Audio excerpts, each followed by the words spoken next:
poursuivre ensuite. Merci, Mylène. Donc, savoir citer. Formation qui va vous apprendre, en gros, comment bien étoffer vos travaux universitaires. Puisque ne pas savoir que lorsqu'on fait un travail à l'université, qu'on nous a sommé de rédiger, il faut quand même bien démontrer nos faits que l'on va énoncer dans notre travail. Et la meilleure façon de le faire, ça, c'est de bien citer nos sources. Alors, je vais donc commencer cette petite formation avec une petite histoire. Une petite histoire, en fait, qui va être aussi une petite énigme qui va vous interroger ensuite. C'est une énigme qui a un lien avec l'histoire d'un géant. Le géant qui remonte à la mythologie grecque et qu'on a mis en peinture ici par M. Nicolas Poussin, peintre des années 1600 en France. Et le géant en question s'appelle Orion. Et vous l'avez, je pense, d'une façon assez évidente dans la peinture que vous avez ici à l'écran. Alors, c'est quoi l'histoire d'Orion? Eh bien, Orion est un géant qui avait eu pour tâche de faire des travaux pour un roi grec.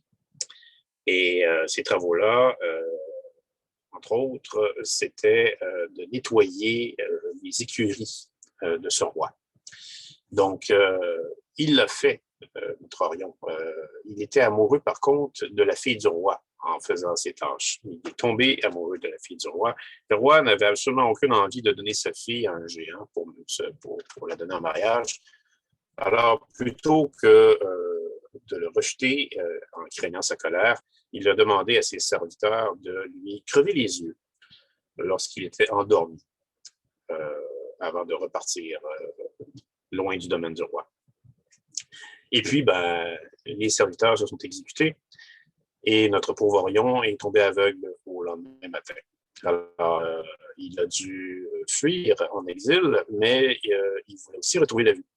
Alors, chemin faisant, pour essayer de trouver une solution à son problème, il a rencontré un forgeron. Un forgeron qui était un simple humain, qui s'appelait Cédalion.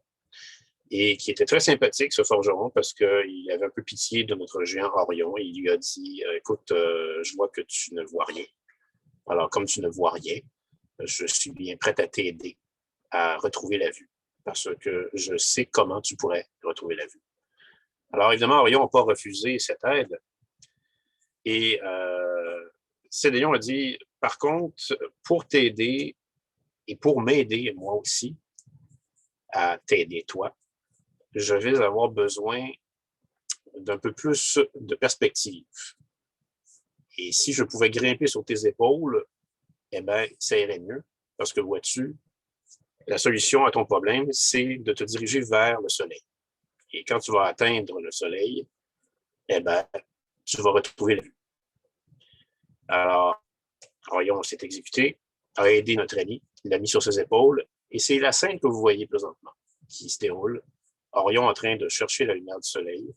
Et on voit même qu'il y a des personnes, d'autres personnes qui sont au pied du géant, qui sont là pour donner des indications à notre ami Cédalion sur les épaules du géant pour indiquer où se diriger un peu. Et vous avez aussi une figure dans les nuages qui est une femme. En fait, c'est une déesse grecque, Artémis, puisque l'histoire raconte aussi que Artémis serait tombée en amour de notre géant.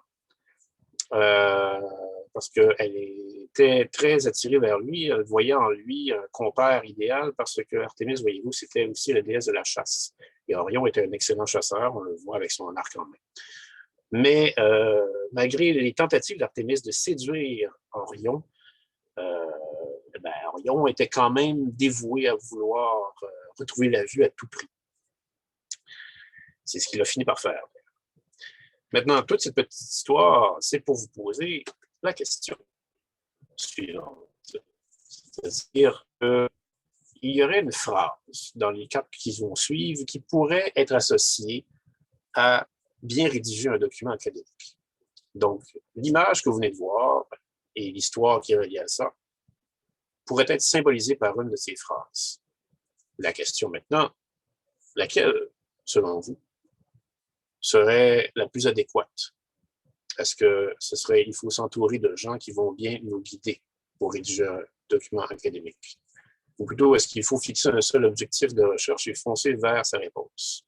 Ou plutôt, est-ce qu'il faut s'appuyer sur ceux qui sont plus grands que nous? Ou bien, est-ce qu'il faut éviter ce qui empêche d'obtenir la réponse que l'on cherche? Donc, je vous laisse répondre à ce petit sondage qui est à l'écran. Et on va examiner ensuite vos réponses.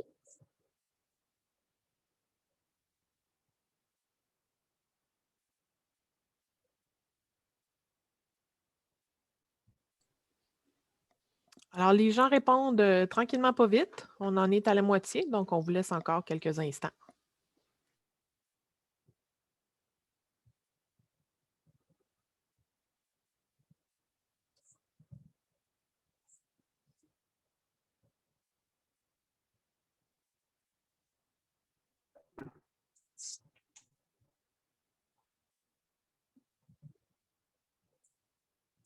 C'est peut-être pas si évident que ça de répondre non plus. J'en conviens. La majorité des gens ont répondu, alors je vais mettre fin au sondage et je vais vous montrer ça. Montrer les réponses plutôt. Bien, bien, bien. Alors, merci de ces réponses, Mylène. On voit que vous avez été presque la moitié à répondre à la réponse numéro 1. Ce qui est quand même assez logique, parce qu'effectivement, on pourrait penser qu'à voir les personnes qui étaient impliquées dans cette histoire pour bien nous guider pour faire un document académique. Mais je vais vous dire que ce n'était pas la bonne réponse. En fait, la bonne réponse, c'était la troisième. Vous êtes dans cette histoire comparée, non pas au géant Orion, mais à son guide Cédalion. Et en fait, c'est parce que cette histoire, elle illustre très bien la citation qui est ici, qui est « se tenir sur les épaules de géant ». Maintenant, cette citation, elle est célèbre. Et pourquoi elle est célèbre? Parce qu'on la connaît depuis des siècles. On la connaît depuis des siècles. La preuve, le fameux scientifique célèbre aussi, M. Newton, à qui on doit les lois de la gravité, entre autres, a déjà utilisé cette citation-là de son vivant. Et là, on parle d'une époque qui date de 400 ans. M. Newton disait qu'il n'aurait pas pu trouver tout ce qu'il a trouvé sans avoir fait référence, sans s'être, disons, abreuvé des connaissances des autres qui l'ont précédé. On en parle aussi avec Nietzsche, le fameux philosophe allemand. Nietzsche disait, il y a un peu plus de 100 ans, que les plus petits nains de ce monde pouvaient devenir tout grands s'ils s'appuyaient sur le savoir des autres qui sont passés avant eux. Et on utilise même cette citation dans le fameux livre, la fameuse histoire du parc Jurassique qui a fait naître des films ensuite, parce qu'on fait référence à cette citation-là lorsqu'on parle des scientifiques qui font les recherches pour faire revivre les dinosaures, et ces scientifiques doivent s'appuyer sur les recherches qui les ont précédées. Il y a même Google Scholar. Google Scholar, qui, pour ceux qui ne le connaissent pas, est une section, une partie de Google, le fameux outil de recherche, qui se spécialise dans les documents académiques. Et bien, Google Scholar, sa devise officielle, c'est se tenir sur les épaules d'un géant. Mais il faut quand même remonter jusqu'au Moyen Âge, c'est-à-dire il y a 1000 ans, pour voir Bernard de Chartres, qui serait un philosophe aussi, et qui serait le premier qui aurait utilisé cette citation-là dans ses écrits. On le connaît d'ailleurs principalement pour ça. Alors, il faut quand même que ça parte quelque part, une citation, et c'est parti de Bernard de Chartres dans ce cas-ci. Alors, tout ça pour vous dire que se tenir sur les épaules d'un géant, c'est pas mal la citation qui représente qu'est-ce que c'est savoir citer. Et ça m'amène à vous dire qu'est-ce que cette formation va vous apprendre. Elle va vous apprendre, en fait, à rédiger des documents avec une rigueur académique et scientifique. Elle va aussi vous apprendre à mesurer la valeur de bibliographie, c'est-à-dire cette fameuse liste d'ouvrages qui doit accompagner tous vos travaux qui sont rédigés. Elle va vous apprendre plus précisément à reconnaître la pertinence d'une citation quand vous allez l'utiliser, ou une paraphrase, chose que si vous ne connaissez pas c'est quoi, on va apprendre qu'est-ce que c'est dans cette formation. Elle va aussi vous apprendre à utiliser les bonnes méthodes pour recourir aux citations. Elle va vous apprendre à utiliser les bonnes méthodes pour rédiger une bibliographie, parce que la bibliographie et les citations, ça va de pair. Et bien sûr, elle va vous apprendre à citer en vérifiant vos sources. Et le plan de cette formation va être divisé en 3 parties. Donc, on va commencer par vous montrer en quoi c'est pertinent de citer. Et pour savoir ça, évidemment, il faut savoir qu'est-ce que c'est exactement une citation, à quoi ça sert et quand on s'en sert. Ensuite, on va s'attarder sur la façon de citer, parce que vous allez vous apercevoir qu'il y en a quand même plusieurs façons de faire des citations, et on va les voir. Et finalement, bien, la fameuse bibliographie, on va un peu plus la regarder de plus près. On va voir en fait quelles sont les différentes normes bibliographiques, à quoi servent les autres bibliographies que celles que vous rédigez pour votre travail, et aussi comment, ou plutôt à quel point c'est important de vérifier vos sources. Est-ce qu'il y a des questions avant que je poursuive? Pas pour l'instant. En passant, tout le monde, si jamais vous avez des questions, vous pouvez les poser dans la discussion, dans le chat, et je vais les transmettre à Pierre. C'est parfait. Alors, je vais poursuivre, mais avant, je vous signalerai que vous recevrez, après cette formation, pour ceux qui s'inquiètent du trop d'informations qu'il va y avoir, parce qu'on va se dire, cette formation-là va durer un peu plus d'1 heure, vous allez recevoir un aide-mémoire. Donc, un document recto-verso qui va vous résumer les points les plus importants de cette formation. Vous allez recevoir ça par courriel. Et vous allez recevoir également un sondage. Et ce serait très apprécié si vous allez répondre à ce sondage, puisque ça va nous aider à mieux vous servir.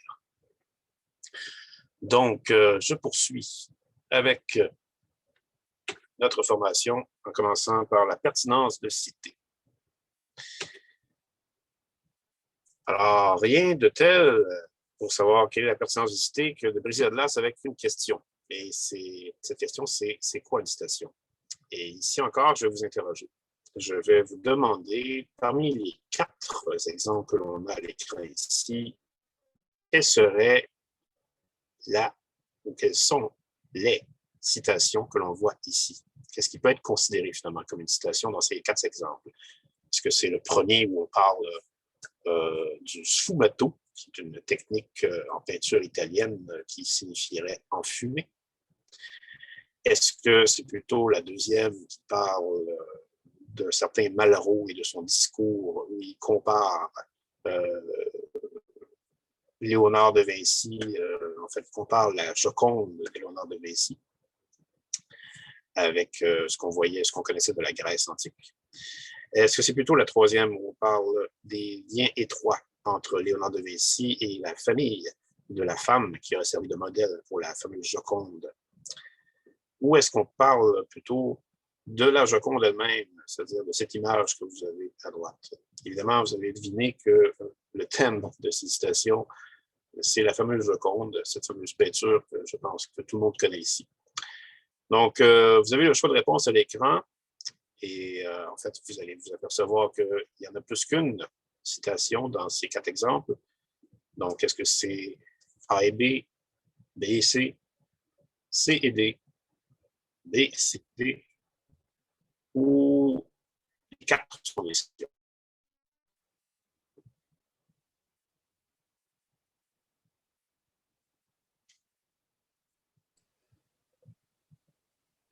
Alors, les réponses rentrent tranquillement. On va vous laisser encore quelques minutes. C'est moins évident. Mhm.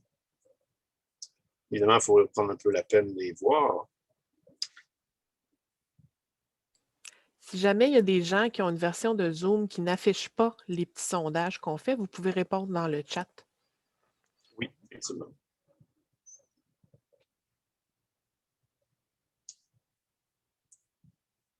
Encore une petite minute, puis je vous montre les résultats.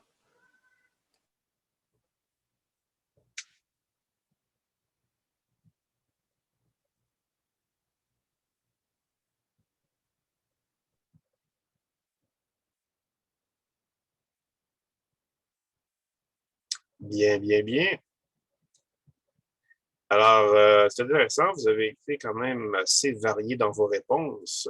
D'après ce qu'on peut voir dans les statistiques des résultats, la majorité d'entre vous avaient pensé que c'est B et C qui sont les citations dans ce groupe. Ensuite, je dirais qu'un deuxième groupe assez nombreux pense que c'est B, C et D. Alors, on va voir lequel de ces deux groupes majoritaires avait raison, parce qu'effectivement, la réponse est dans ces deux options.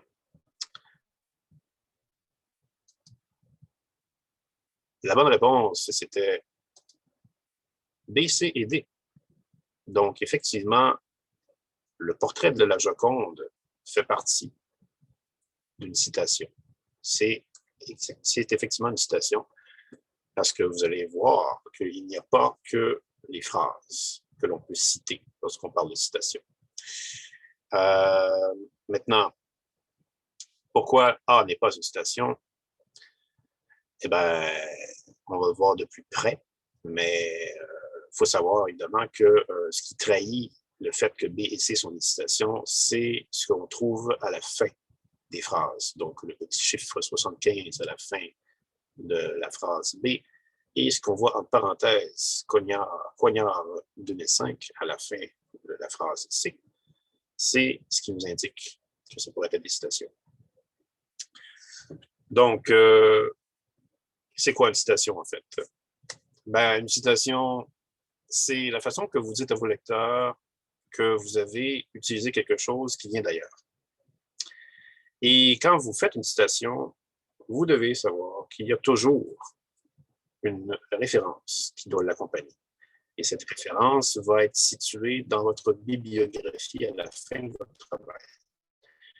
Alors, une citation, ce serait comme on l'a ici, c'est-à-dire comme celle que vous aviez dans la diapositive précédente, la C. Et il faut vous dire que cette citation ici que l'on a, elle est écrite selon une façon très particulière, c'est-à-dire c'est selon une norme que l'on va voir plus tard dans la formation. Et vous avez en fait les parenthèses avec le nom de famille de la personne qui écrit la citation et l'année. Et vous avez ensuite la référence. Et dans la référence, vous allez toujours avoir la personne qui a écrit la chose que vous avez référée. Quand est-ce que c'est écrit? De quoi on parle? Dans quel document ça a été pris? Ici, on parle d'une revue. Et puisqu'on parle d'une revue, ben, on ajoute le numéro de la revue et les pages auxquelles vous avez, en fait, où vous avez pris votre citation. Donc, c'est pas vraiment plus compliqué que ça. Maintenant, à quoi sert une citation, finalement? Ben, à quoi sert une citation? Il faut vous dire que si je ne vous avais jamais, tout à l'heure, en vous parlant de se tenir sur les épaules d'un géant, si je vous avais simplement dit, ben, c'est une célèbre citation, un point c'est tout, passons à autre chose, probablement que vous auriez été un peu sceptique. Ou peut-être pas. Mais les plus exigeants d'entre vous, peut-être, se seraient demandé, ouais, c'est bien beau, une célèbre citation, mais qu'est-ce qui fait qu'elle est célèbre? Comment on peut prouver qu'elle est célèbre? Eh bien, je vous l'ai démontré en vous mentionnant tous les personnages et tous finalement, les contextes où on peut retrouver cette citation, et même jusqu'où on peut la ramener, cette citation, jusqu'où remontent ses origines. Donc, à quoi sert une citation finalement? Ben, ça sert à plusieurs choses. Ça sert, entre autres, à ce que je viens de vous dire, c'est-à-dire ça sert à rajouter de la rigueur, mais ça sert aussi à être extrêmement utile quand vous allez, en fait, vouloir savoir plus de choses sur la citation. Et les lecteurs qui vont vous lire aussi vont vouloir connaître un peu plus qu'est-ce que vous avez mentionné. Donc, ça sert à les informer de qu'est-ce que vous avez mentionné. Ça sert aussi à montrer la quantité de recherche que vous avez faite. Parce que, bon, évidemment, moi-même, quand je vous ai présenté la citation Cette année sur les épaules d'un géant, ben, j'ai quand même fait un peu de recherche pour être capable de vous mentionner d'où ça vient. Ça sert aussi, comme je l'ai dit tout à l'heure, à faire de la rigueur, c'est-à-dire que ça sert à donner de l'étoffe à votre travail. Ça renforce en fait votre travail en soutenant ce que vous dites. Ça sert également, une citation, à vous intégrer. Et ça, c'est peut-être la chose la plus subtile, celle qu'on s'aperçoit le moins. Mais lorsque vous citez un travail, ben vous faites partie indirectement, vous faites votre entrée indirectement dans une communauté scientifique, puisque vous mentionnez quelqu'un qui va appuyer vos dires dans votre travail. Alors, vous faites un lien avec cette personne-là. Mais cette personne-là est déjà liée peut-être à d'autres personnes dans un domaine de recherche, celui que vous traitez dans votre travail. Donc, vous êtes en train de tisser lentement mais sûrement des liens avec d'autres personnes. Autre chose aussi qu'on va peut-être pas comprendre du premier coup avec une citation, c'est que ça fait ressortir votre originalité. Et ce qu'on entend par là, c'est que quand vous citez, ce n'est pas toujours pour vous donner raison sur quelque chose. Parfois, c'est pour prouver le contraire de ce que vous dites. Et vous allez mentionner, vous allez citer quelque chose qui dit le contraire de ce que vous dites, et ensuite vous allez contre-argumenter cette chose-là. Donc, ça peut vous rendre original. Mais surtout, une citation, à quoi ça va servir? Ben, ça va servir à vous éviter de plagier. Parce que si vous ne citez jamais dans un travail, éventuellement, vous allez probablement même élever des soupçons. Les personnes qui vont vous lire vont commencer à douter que tout ce que vous avez dit, ben, ça commence à faire pas mal d'informations à maîtriser. Alors, probablement que si vous ne citez pas, on va penser que vous allez peut-être avoir inventé quelque chose ou copié quelque chose. Donc, éviter de plagier, c'est, disons, la raison principale qui va servir une citation. Maintenant, quand est-ce qu'on doit citer? Alors ici, encore, on va vous interroger sur les différents contextes. Et il va s'agir de savoir finalement quelle réponse donner. Il peut y avoir plusieurs réponses et on va mettre un sondage à l'écran pour vous permettre de répondre. Alors, est-ce qu'on doit citer chaque fois en fait qu'on doit reformuler nos mots, les idées de quelqu'un d'autre? Est-ce qu'on doit citer chaque fois qu'on doit utiliser des guillemets? Est-ce qu'on doit citer chaque fois qu'on décrit le contenu d'un roman ou d'une histoire ou d'une pièce d'art? Est-ce qu'on doit citer chaque fois qu'on évoque le travail d'un auteur qui est pertinent à notre sujet? Est-ce qu'on doit citer chaque fois qu'on utilise un proverbe ou une expression populaire? Ou est-ce qu'on doit citer tout simplement chaque fois qu'on doute de quelque chose?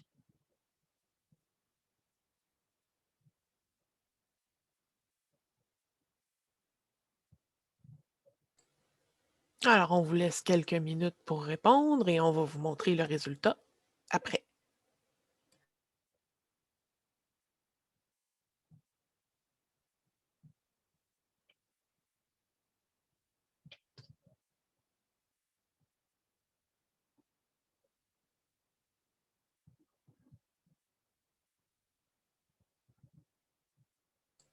Un petit peu plus de la moitié des gens qui ont répondu. Alors, on va entendre encore un petit peu.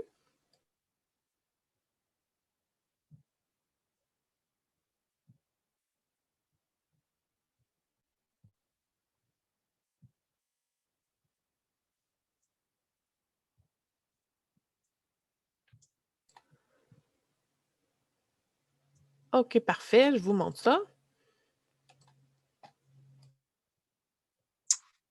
Eh bien, c'est intéressant une fois de plus. La majorité d'entre vous avait dit qu'on doit citer chaque fois qu'on évoque le travail d'un auteur qui est pertinent à notre sujet. Et je ne vous cacherai pas, c'est effectivement une réponse qui est dans les bonnes réponses, mais il y en a deux autres.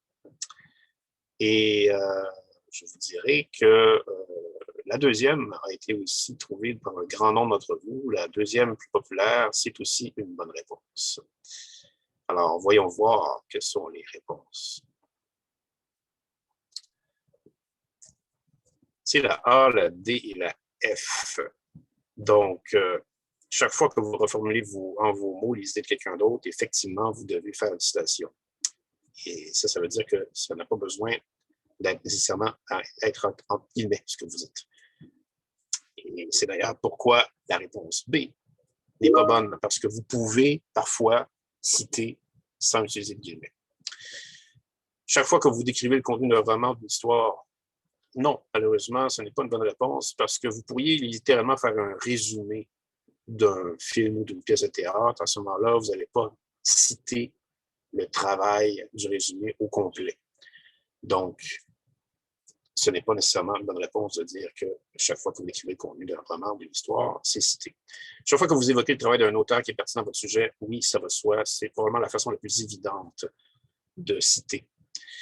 Chaque fois que vous utilisez un proverbe ou une expression populaire, comme par exemple « l'habit ne fait pas le moine », non, parce que c'est une citation, je dirais, qui est fausse, c'est-à-dire que les guillemets ici ne sont pas employés pour citer quelqu'un, mais simplement pour montrer que c'est une expression populaire.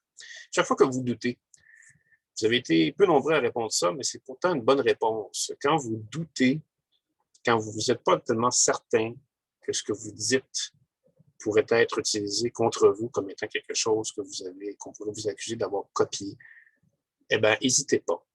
Citez. Ça va vous sauver un paquet de problèmes. Alors, voilà.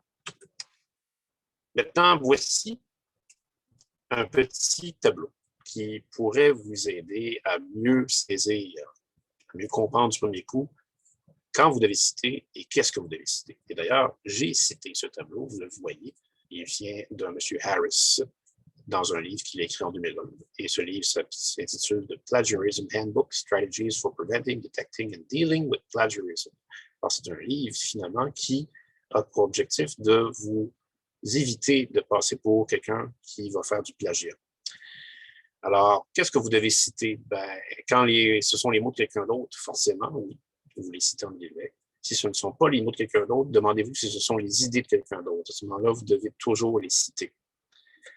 Mais si ce ne sont ni les mots de quelqu'un d'autre, ni les idées de quelqu'un d'autre, que ça vient de vous-même, eh ben, allez-y, sans citer, bien sûr. Quand est-ce que vous devez citer? Ben, si ça vient de vous, ben, vous ne citez pas. Forcément, ça vient de vous. Si ça vient de quelqu'un d'autre, demandez-vous à ce moment-là si c'est connu. Et ça, c'est probablement la nuance qui est peut-être la plus difficile à saisir. Quand c'est très connu, ce n'est pas toujours nécessaire de citer. Par exemple, une banane, tout le monde sait que c'est jaune. À moins, évidemment, qu'on parle de banane plantain, peut-être. Mais une banane, c'est généralement jaune.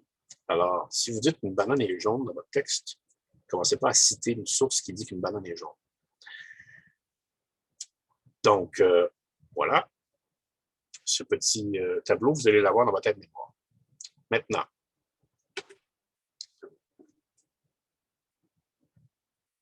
voici des exemples de phrases que vous pourriez avoir. Et ce sont des phrases, comme vous pouvez voir, qui sont encore liées à notre fameux thème depuis le début, la fameuse Joconde. Alors, on va voir maintenant si vous êtes capable de voir quelles sont celles qu'on pourrait citer. Alors, est-ce que c'est la 1? La Joconde est l'un des rares tableaux attribués de façon certaine à Léonard de Vinci. Est-ce que c'est la 2? La Joconde fut achetée en 1519, selon Vincent de Lieuvin. C'est la 3. La Joconde est le portrait d'une jeune femme sur fond d'un paysage montagneux aux horizons lointains et brumeux. Est-ce que c'est la 4? La Joconde est originellement appelée Mona Lisa et c'est toujours le cas en Italie. Ou est-ce que c'est la 5? La Joconde fait de fréquentes apparitions dans la bande dessinée. Je vous laisse répondre au petit sondage.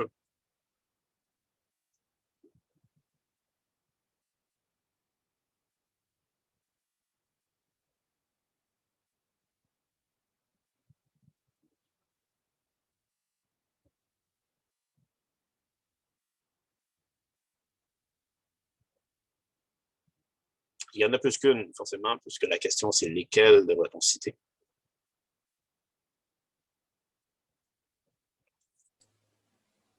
On est un petit peu moins rapide sur les réponses. On va quand même vous laisser le temps.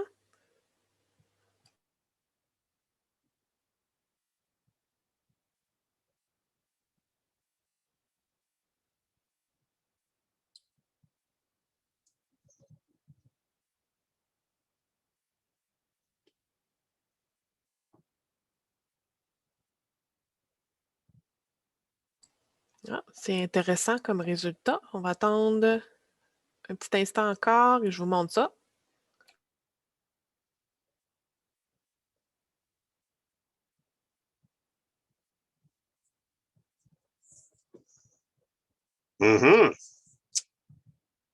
C'est bien, c'est très bien, effectivement.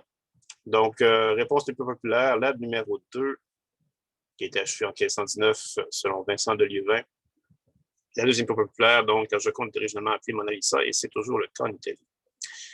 Alors, on va voir maintenant quelles seraient les réponses les plus acceptables ici. La 2 et la 5.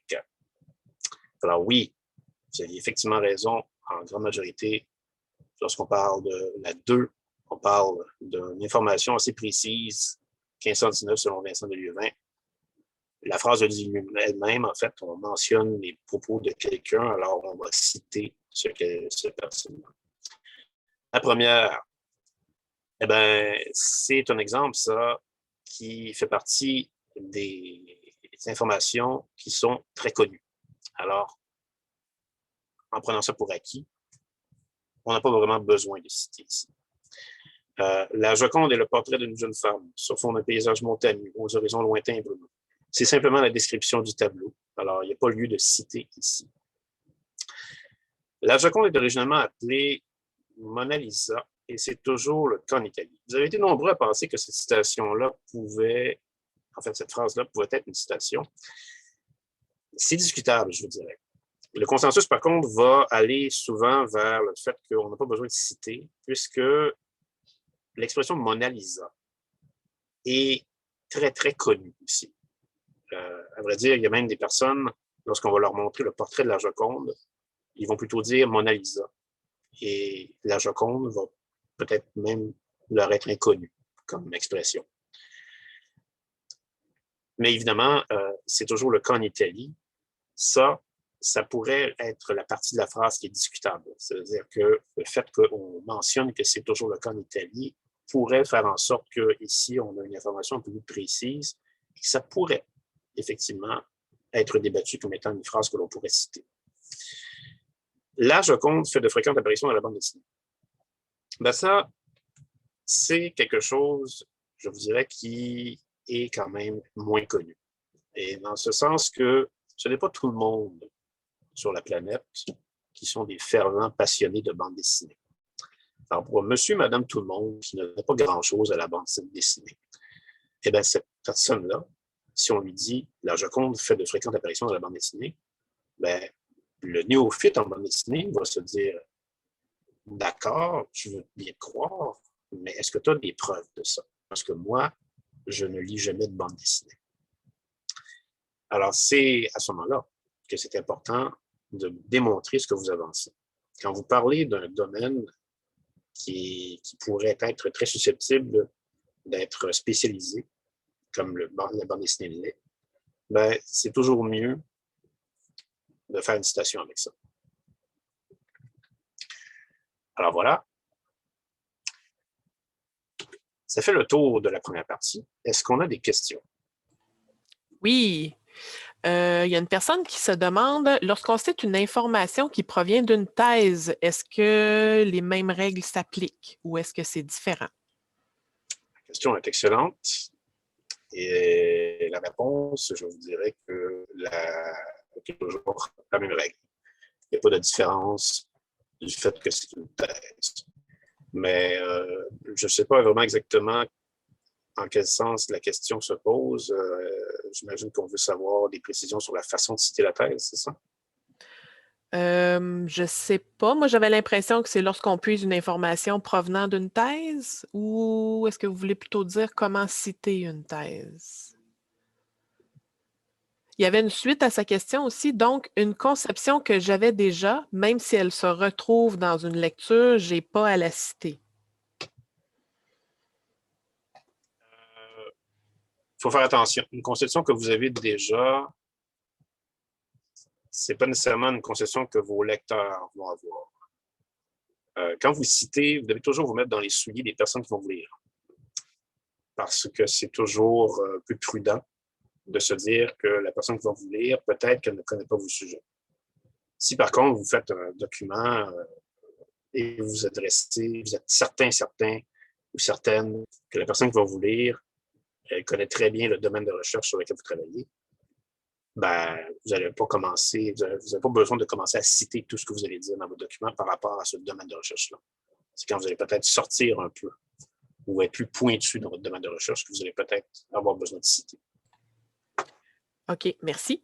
Puis la personne a précisé son besoin, là, c'est ça, elle voulait savoir comment citer une thèse. Ça, on va le voir un petit peu plus loin dans la formation. Tout à fait, oui.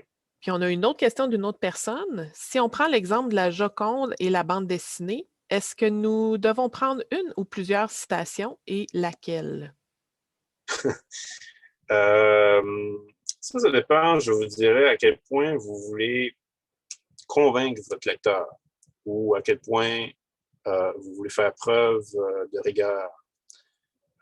Ça va arriver qu'on puisse citer plusieurs sources pour quelque chose dans le simple but de montrer coûte que coûte que ce que vous dites, c'est une vérité.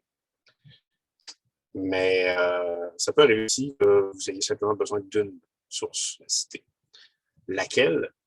Ça, c'est vraiment à votre discrétion. Généralement, on va prendre celle qui va être la plus pertinente, celle qui va vraiment toucher le plus pile poil sur la chose que vous avez écrite dans votre phrase.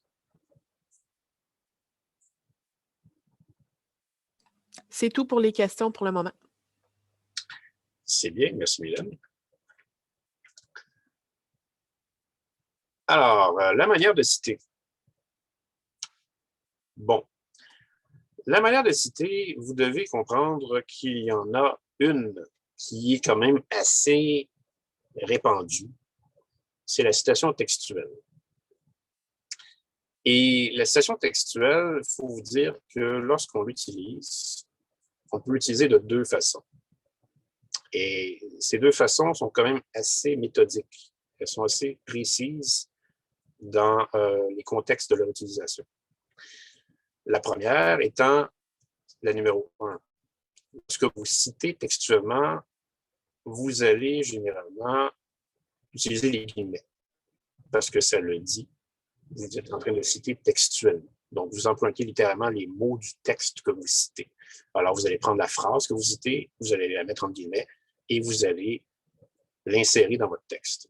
Maintenant, cette phrase que vous allez citer textuellement, vous devez vous assurer qu'elle ne prendra pas plus de 3 lignes dans votre texte. Et vous allez devoir écrire ici avec la méthode ici qui est date-auteur, ou année-auteur, ou année tout simplement, parce que vous avez l'année et la page, en parenthèse, au bout de la phrase. Donc, la méthode 1, c'est simplement d'utiliser les guillemets, en s'assurant que votre phrase ne fait pas plus de 3 lignes. Maintenant, si votre phrase ou si votre passage à citer fait plus de 3 lignes, comme la numéro 2, et on voit un paragraphe littéralement, là, à ce moment-là, il va falloir faire une interligne double entre le texte que vous rédigez et la citation que vous avez utilisée. Et ensuite, vous allez pouvoir écrire en alinéa votre citation. Sachez également que dans des citations, surtout dans des citations longues comme celle de la numéro 2, vous pourriez avoir besoin d'utiliser ce qu'on a entre crochets ici. Et ça, en fait, c'est des raccourcis, je vous dirais, ou des précisions. Lorsqu'on a de la Joconde ici entre crochets, ça signifie que ce n'est pas dans la citation originale. C'est vous qui l'avez rajouté. Et pourquoi vous l'avez rajouté? Parce que si vous prenez la citation en dehors de son document et qu'on ne parle pas de ce que vous voulez parler, c'est-à-dire la Joconde ici, ben c'est peut-être nécessaire de le préciser en citant, puisque votre lecteur va être un peu plus, va être mieux situé dans ce que vous voulez lui dire. Ce qui est entre crochets, c'est-à-dire les 3 petits points dans l'autre exemple, ça, c'est plutôt le contraire. Au lieu de rajouter quelque chose, vous enlevez quelque chose dans votre citation parce que vous avez estimé que le passage que vous avez enlevé de votre citation n'est pas pertinent au sujet qui est relié à votre citation. Donc, ça peut être pratique dans ce cas-là d'utiliser 3 petits points entre crochets et de faire, disons, de rapiécer votre citation avec ça. Donc, ça, c'est pour la citation textuelle. Maintenant, il y a l'autre façon de citer, la paraphrase. La paraphrase, je vous ai mis en exemple un petit dessin ici à côté qui représente des visiteurs de musée qui observent une statue. Et cette statue, pour les personnes qui avaient déjà été au musée du Louvre ou qui s'intéressaient tout simplement à l'art, elle va vous faire penser à une statue qui existe déjà, qui est la fameuse Vénus de Milo. Et c'est ça, en fait, de faire une paraphrase. Cette photo que vous avez de la Vénus de Milo, quand on la compare au dessin, eh bien, le fait d'avoir dessiné cette statue qui ressemble à la Vénus de Milo, mais qui n'est pas la Vénus de Milo, parce que vous voyez bien qu'elle n'a pas de tête comme la Vénus de Milo, ben, c'est une paraphrase pour évoquer la Vénus de Milo. Parce que paraphraser, c'est simplement de évoquer quelque chose, mais en n'étant pas tout à fait identique à la chose que vous évoquez. Donc, c'est de reformuler quelque chose, mais sans copier ce quelque chose. Et vous n'allez pas le copier nécessairement parce qu'ensuite, vous allez citer cette chose que vous avez reformulée. Lorsqu'on fait une paraphrase avec une idée ou un texte qu'on a emprunté ailleurs, ça peut donner un exemple comme celui qui est ici. Alors, ici, je vais vous paraphraser un texte qui vient d'un livre qui date de 1550. On le voit d'ailleurs, il y a des mots là-dedans qui sont écrits à l'imparfait et c'est l'ancien imparfait, l'ancien français. Quand on parle de celui qui désire roi, ben, désir roi, c'est comme ça qu'on écrivait désirait en 1550. Maintenant, si je veux reformuler cette phrase dans un travail qui pourrait parler de la Joconde, ça pourrait ressembler à cette phrase-là. Alors, c'est quand même assez long comme phrase paraphrasée. Donc, je vais vous la décortiquer en 3 parties pour vous montrer comment je l'ai paraphrasée. Alors, j'ai commencé par dire combien des contemporains de son époque, Giorgio Vasari attestait déjà la valeur artistique fort considérable de la Joconde.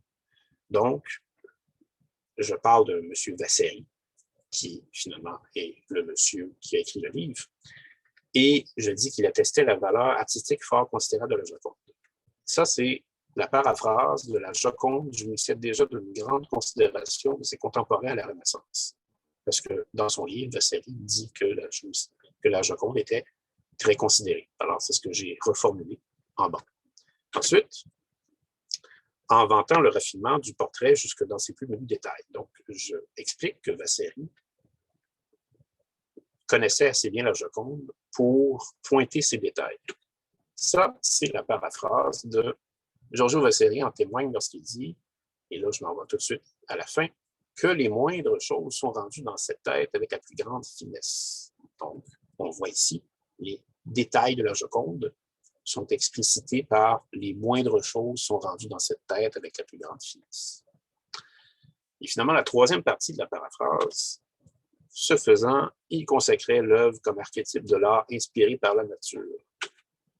C'est la paraphrase de celui qui désirait se convaincre jusqu'à quel point l'art peut imiter la nature, le pouvait d'autant plus. Donc, vous voyez comment on peut reformuler un texte d'un auteur sans utiliser les guillemets, sans prendre le texte tel quel est. Et la citation est faite à la fin, avec les parenthèses, l'année du document et la page où ça a été pris. Donc, est-ce qu'il y a des questions avec ça? C'est pas en lien avec ça, mais j'ai quand même une question, fait que je pourrais te la poser. Je vais te la poser tout de suite. Peut-on mettre une note en bas de page plutôt que de mettre l'information entre parenthèses? On le peut tout à fait, et je vais vous le montrer, en fait, dans ce qui suit.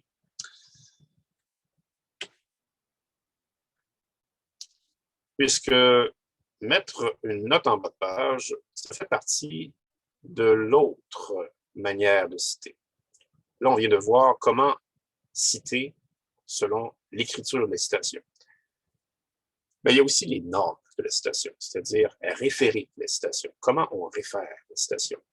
Et là, quand on parle de normes, les normes, à vrai dire, ce sont des formats de citation. Ce sont des façons que les différents domaines, grands domaines d'études ont pris pour se reconnaître entre eux. Donc, quand vous avez des documents, par exemple, qui vont parler de sciences de l'éducation, de psychologie, des sciences administratives, ces domaines-là se sont entendus pour que tous les documents qu'on écrit qui portent sur ces sujets-là, quand on fait des citations dans ces documents-là, c'est toujours la façon qui est la même, c'est-à-dire qu'à la fin de la citation, on va toujours avoir en parenthèse le nom de l'auteur de la citation, l'année du document où ça a été pris et la page où on a pris la citation. Alors que quand on va parler des domaines de littérature ou des études religieuses ou de communication, à ce moment-là, ça va être un petit peu différent. On va plutôt éviter l'année. On va simplement se contenter du nom de l'auteur et de la page où ça a été pris.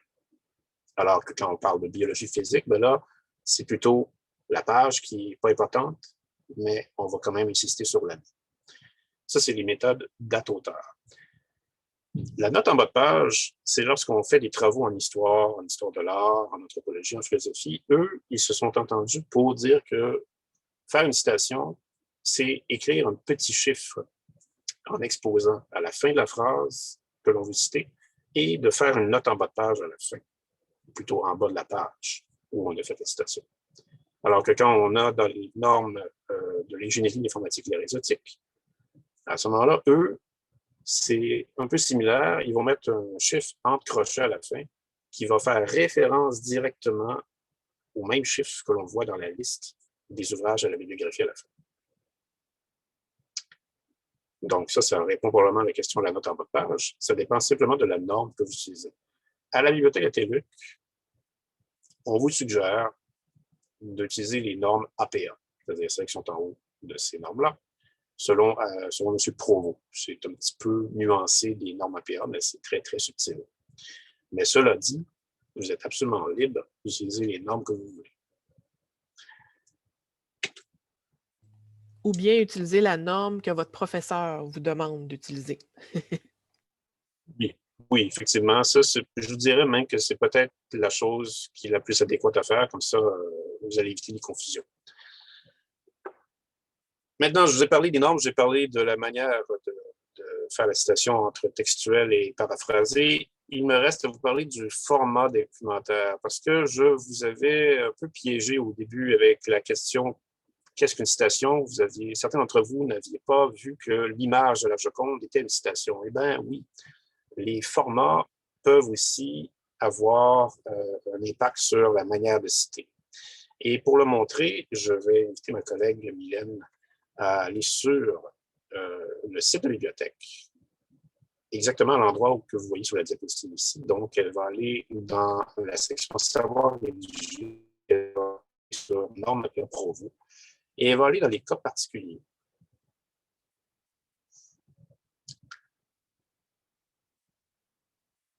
Et là, dans cette situation-là, vous allez voir qu'il y a des façons de citer, lorsqu'on parle des cas particuliers, il y a des façons différentes de citer selon ce que vous citez des lois, des images ou des tableaux. Quand vous citez une image, comme je l'ai fait avec la Joconde au début de cette formation, vous devez suivre les règles qui sont à l'écran. C'est-à-dire que vous devez, en fait, mettre le mot figure avec un chiffre.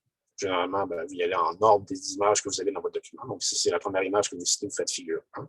Ensuite, vous mettez le titre de l'image en question. Vous mentionnez la source où vous l'avez pris. Et le cas échéant, ce n'est pas toujours le cas, mais quand ça vient d'une collection privée, vous devez mentionner la permission du détenteur. Parce que bon, la Joconde que j'ai prise, moi, elle vient d'une source publique qui est Wikipédia. Mais quand c'est une source privée, vous devez mentionner la permission. C'est la même chose aussi quand vous allez avoir des tableaux. Les tableaux vont avoir le même principe. Vous devez mentionner la source, vous devez mentionner aussi les droits, si vous avez pris ça dans une source privée. Et vous écrivez ça en bas du tableau. Pour ce qui est des lois, à ce moment-là, les lois, ce sont des documents spéciaux qu'on ne peut pas vraiment citer. Ce qui veut donc dire que vous allez devoir littéralement prendre le passage que vous voulez référer dans une loi ou dans un texte de jurisprudence et vous allez devoir littéralement indiquer le nom de l'article ou le numéro de l'article ou le numéro du paragraphe suite au passage que vous citez. Donc, il faut être un peu plus explicite lorsqu'on parle des lois de jurisprudence. Alors voilà pour les cas particuliers dans les manières de citer. On va revenir à nos boutons maintenant. Merci, Mylène.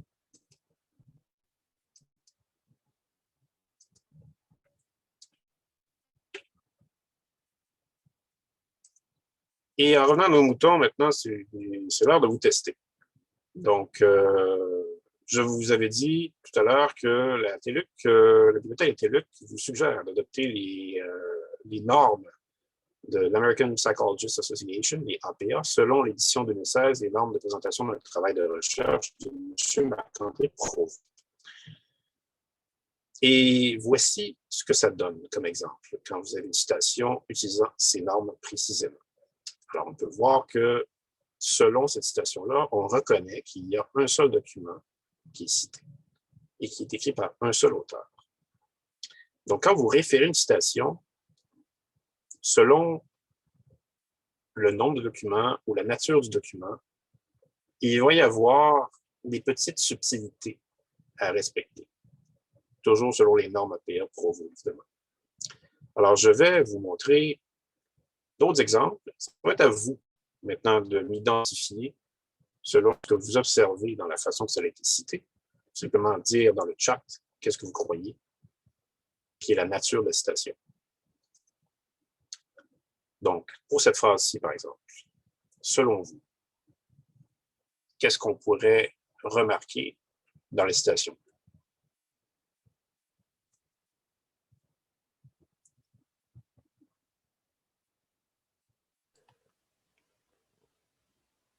Pas de réponse pour l'instant. Soyez pas gênés, vos noms vont rester anonymes. Oui, tout à fait.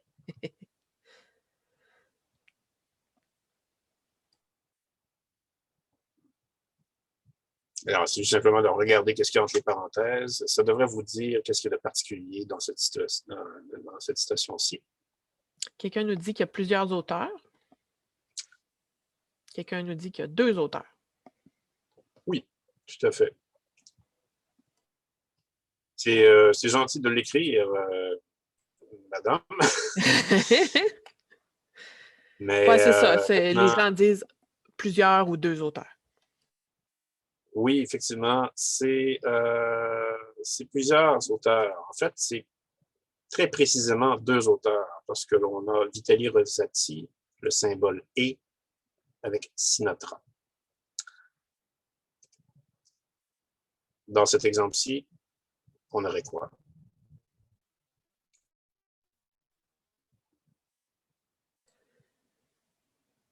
Alors, on dit un seul livre ou quelqu'un d'autre dit 5 auteurs, pas de page. Oh, il y en a qui ont des œils de lynx quand même. J'ai pas d'autres réponses pour l'instant. Effectivement, il n'y a pas de page. C'est un détail qui pourrait sembler très important, mais on ne vous en tiendra pas tant rigueur que ça si vous ne mettez pas la page. Cela dit, si vous la mettez, ça va montrer que vous êtes plus sérieux dans votre démarche. Ici, ce qui est important de savoir, c'est qu'on a 3 à 5 auteurs pour un même document qui a été cité. C'est simplement ça qui est la remarque. Donc, quand vous avez 3 à 5 auteurs, vous les séparez d'une virgule et vous terminez avec le dernier, avec le symbole « et ». Et dans ce cas-ci, qu'est-ce qu'on a de particulier? En fait, qu'est-ce que ça signifierait, la façon qu'on voit la citation?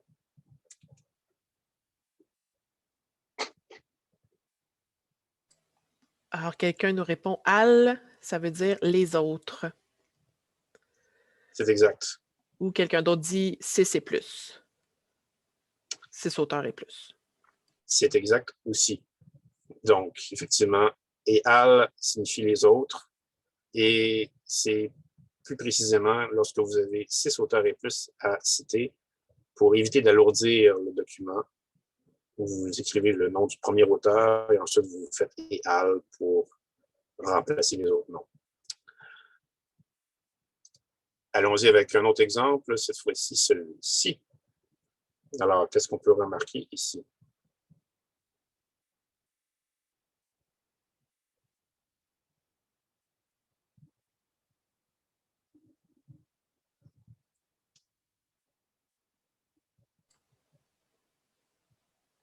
J'ai pas de réponse pour l'instant, ça va venir. OK.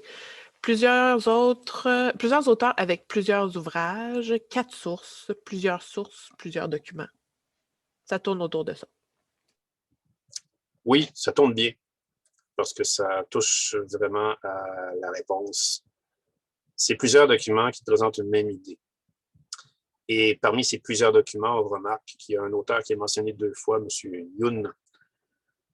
On voit par contre que c'est des documents qui sont de données différentes. Alors, simplement mentionner l'année est importante ici, parce que l'auteur est là 2 fois. Ici, de quoi on parle?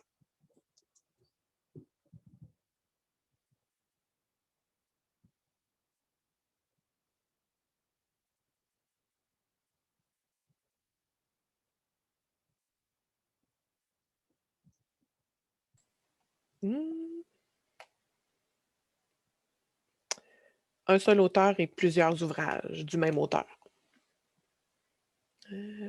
C'est ça. Oui, vous répondez tous la même chose. Bon, ben voilà. Commencez pas mal à savoir comment on procède. Donc, un seul auteur, plusieurs ouvrages du même auteur. Certains vont se demander pourquoi il y a la lettre A et la lettre B à côté des années 2010. C'est parce qu'on fait référence, en fait, à 2 documents différents de cet auteur qui ont été publiés la même année.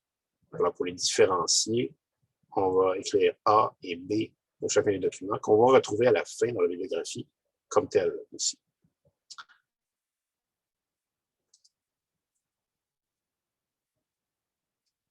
Qu'est-ce qui se passe ici?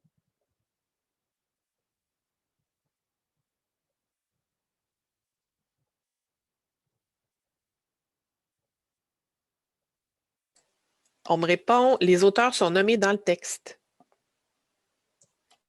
Eh bien, c'est exact. C'est vraiment la bonne réponse. On ne mentionne pas les noms d'auteurs en parenthèse, puisqu'ils sont déjà mentionnés dans le texte. Alors, encore une fois, c'est une question de ne pas alourdir le document pour rien.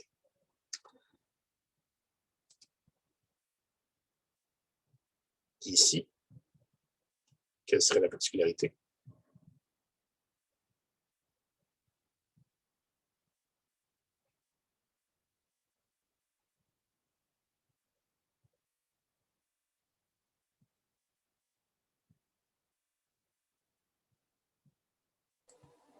Oh, moins évidente, celle-là. Oui. On me dit qu'il s'agit d'un article ou d'un discours. Et quelqu'un d'autre dit « Il n'y a qu'un seul premier ministre en cette année-là ».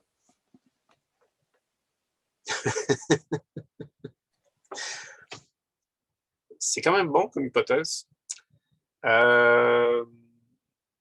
Si vous étiez dans la formation savoir repérer, je vous dirais qu'il y a des informations ici qui sont liées à ça, parce qu'on mentionne l'article d'un journal ici. Maintenant, ce qui est important de savoir, c'est que c'est un article sans auteur. Donc, comme c'est un article sans auteur, lorsque vous n'avez pas d'auteur, lorsque vous ne trouvez pas d'auteur dans le document que vous citez, eh bien, vous écrivez le titre du document dans votre citation et vous l'écrivez en guillemets.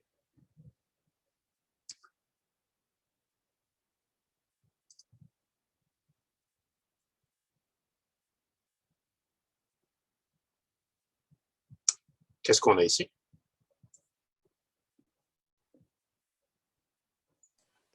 J'ai des questions qui m'arrivent en même temps que les réponses à tes petits exemples, Pierre. Fait qu'on va y revenir là, un petit peu Bien plus tard, sûr. inquiétez-vous pas. Donc, pour l'instant, on va répondre aux questions de Pierre.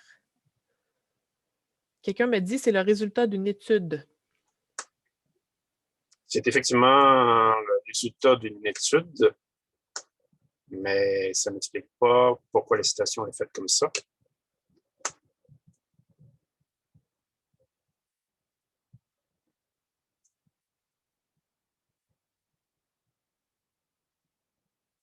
J'ai pas d'autres réponses pour l'instant. Alors ici, on a cité l'organisme Statistique Canada, puisque l'organisme Statistique Canada figure en tant qu'auteur de ce document qui a été cité. Alors ici, c'est un peu similaire, je dirais, à l'autre exemple d'avant. Il n'y a pas d'auteur précis, mais il y a quand même un auteur, en guillemets, je dirais, qui est le groupe Statistique Canada. Donc, c'est ça qu'on va citer. Je termine avec cet exemple qui est assez singulier, plutôt rare. Mais c'est quand même bon à savoir.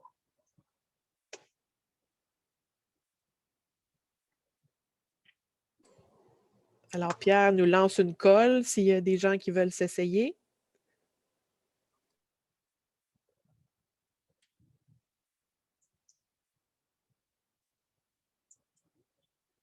Donc, il n'y a personne.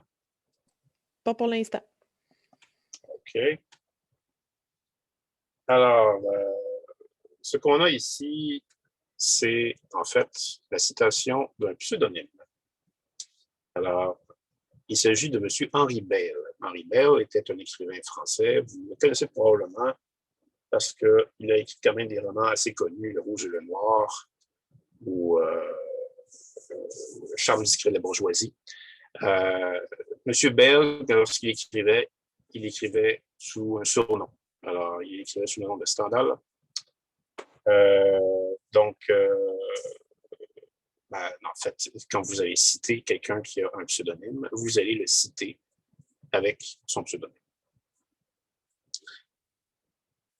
Voilà pour les références à la citation. Maintenant, si vous voulez reprendre tout ce qu'on vient de voir, si vous voulez avoir plutôt un aide-mémoire là-dessus, ben, c'est tout sur notre site web, à l'endroit que Mylène a été justement tout à l'heure pour vous montrer les citations de figures, de lois et de tableaux. Alors, on va vous montrer aussi comment bien citer. Il y avait des questions, Mylène? Oui. On va juste les retrouver. Il y a beaucoup de choses qui se passent dans le chat.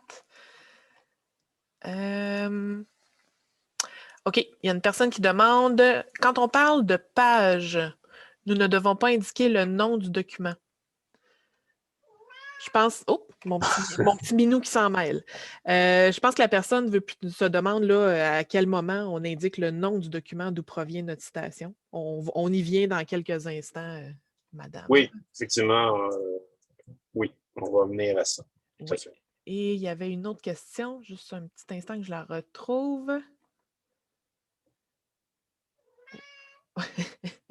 Mon chat veut répondre. Si on prend une citation qui est dans un livre, doit-on aussi citer ce livre? Donc, si on cite une citation, finalement, si je comprends bien. Oui, effectivement, ça, c'est quelque chose qui peut arriver régulièrement. Euh, je vous dirais que vous pouvez procéder de deux manières. Vous pouvez citer le livre qui cite le livre. Donc, vous allez citer finalement la citation en disant ensuite, en faisant référence au livre qui l'a cité. Donc, vous allez rajouter dans votre citation pris dans le livre en question. Ou vous pouvez citer directement la citation que le livre a citée, ce qui est généralement moins compliqué.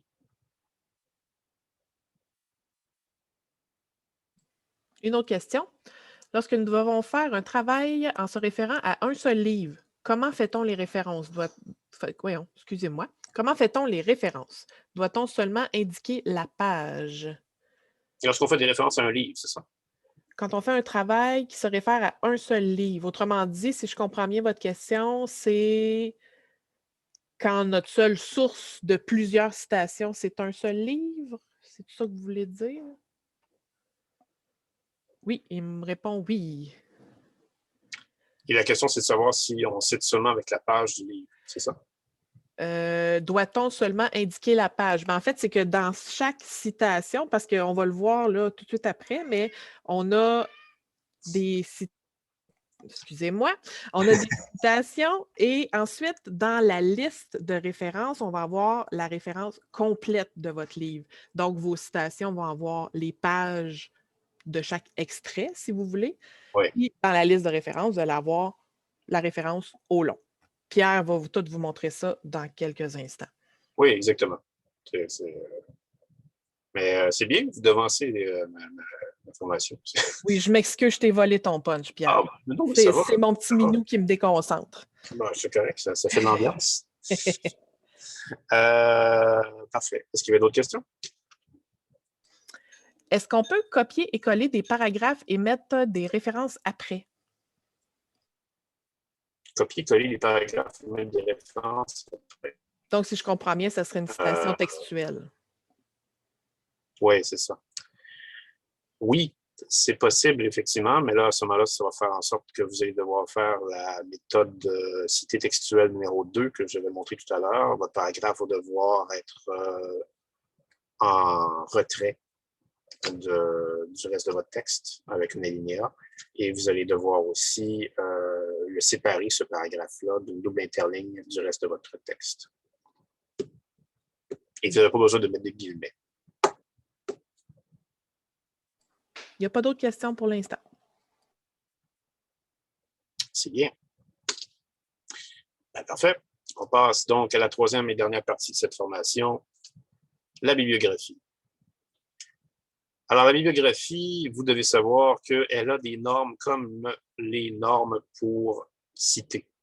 Et forcément, les deux sont reliés. Alors, quand vous citez en norme APA, vous faites une bibliographie en norme APA. Et les différences sont encore une fois subtiles.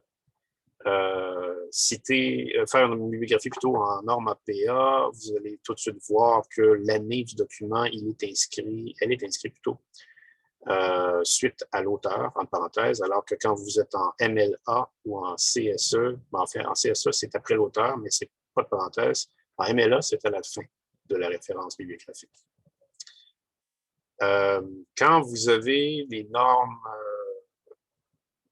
IEEE, c'est un numéro que vous allez mettre avant la référence bibliographique. Et ça fait directement référence, finalement, à ce que je vous expliquais dans la façon de citer selon les normes IEE. Quand je vous disais tout à l'heure que lorsqu'on cite selon ces normes, il y a un chiffre qu'on met entre crochets à la fin de la phrase. Bien, ce chiffre entre crochets va faire un lien direct avec le même chiffre entre crochets dans la liste bibliographique. Et bien sûr, les normes Chicago, on va dire, elles sont quand même assez standards. Je vous dirais qu'elles ressemblent assez bien aux normes MLA même. Donc, on passe à la façon d'écrire une bibliographie. C'est une façon quand même, je vous dirais, qui est assez directe. Il n'y a pas 56 manières de faire une bibliographie quand vous rédigez un travail.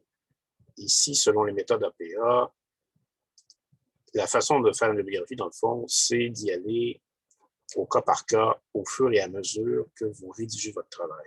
Donc, aussitôt que vous citez, eh bien, assurez-vous d'écrire votre référence bibliographique à votre citation dans votre bibliographie. Et ensuite, eh bien, ça va finir forcément par vous faire une liste. Et quand vous aurez terminé votre liste bibliographique,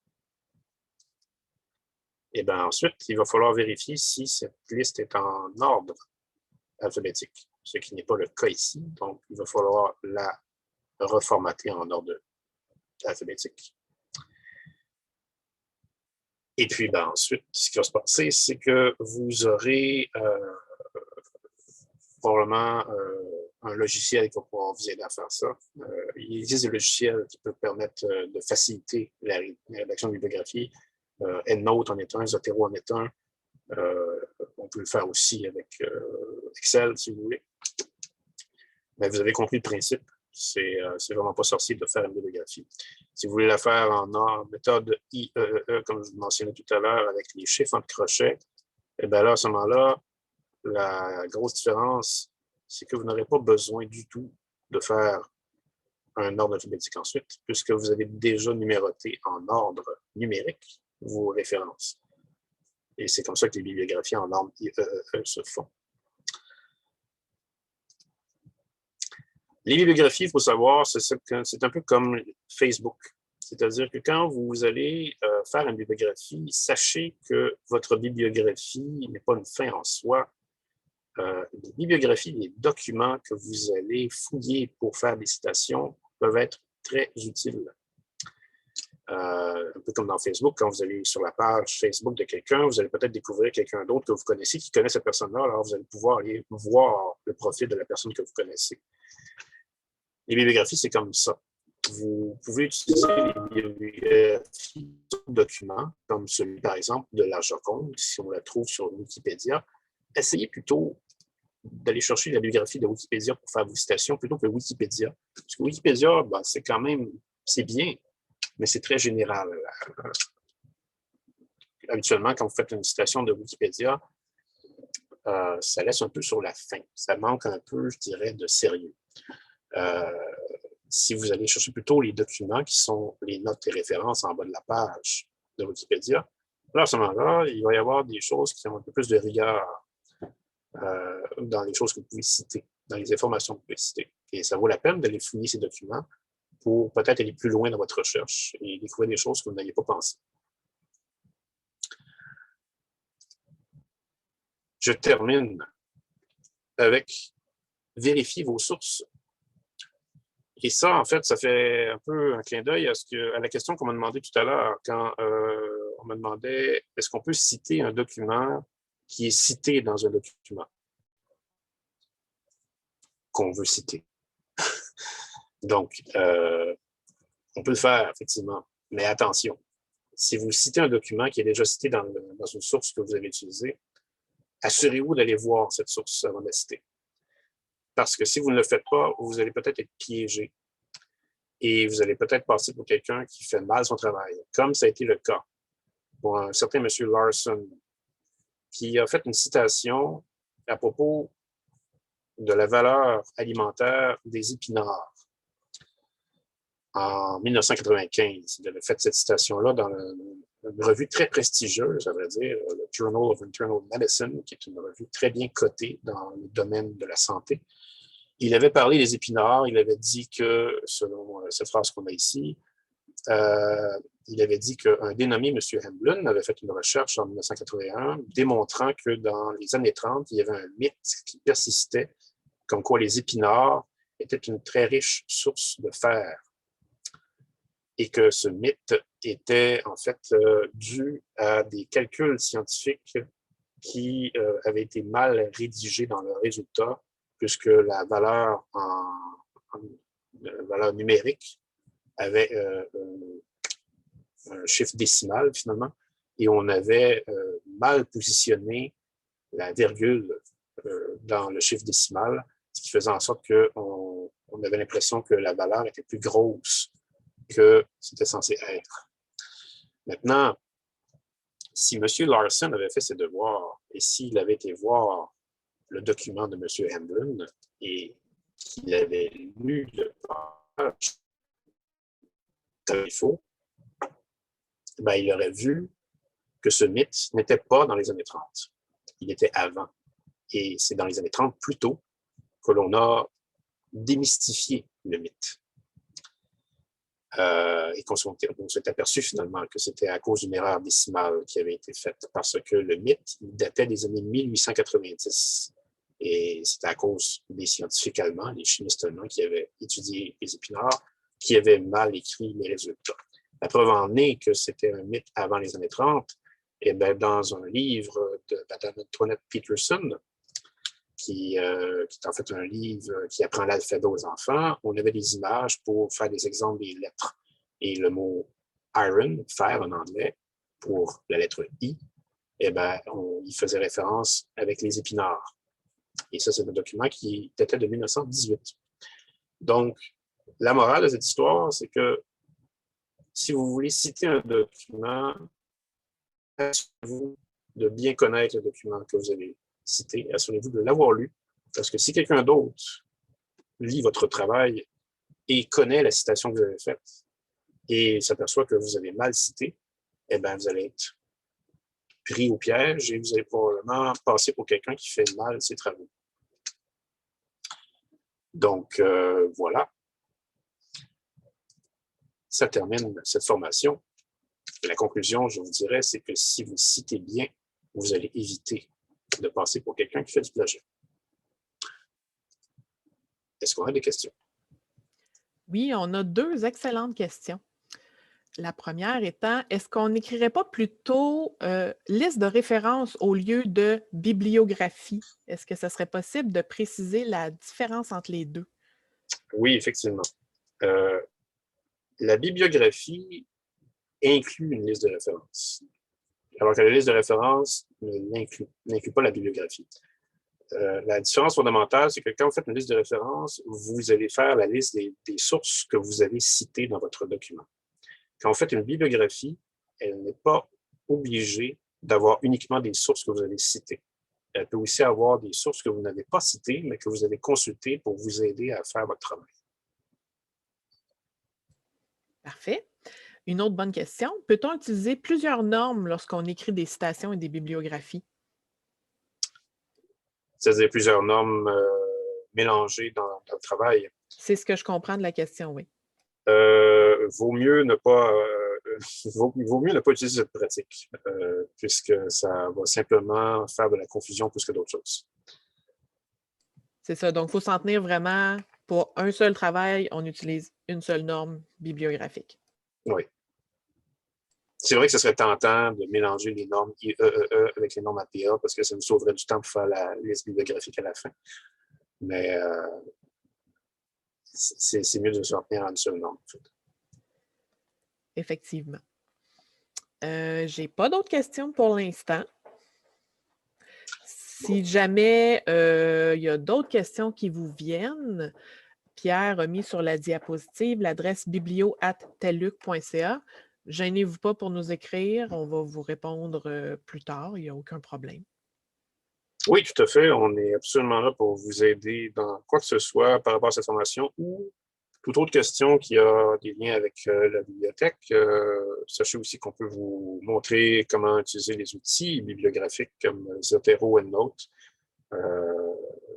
Mylène est assez habituée d'ailleurs à répondre à des questions sur EndNote. Alors, on va se faire un plaisir à vous répondre là-dessus.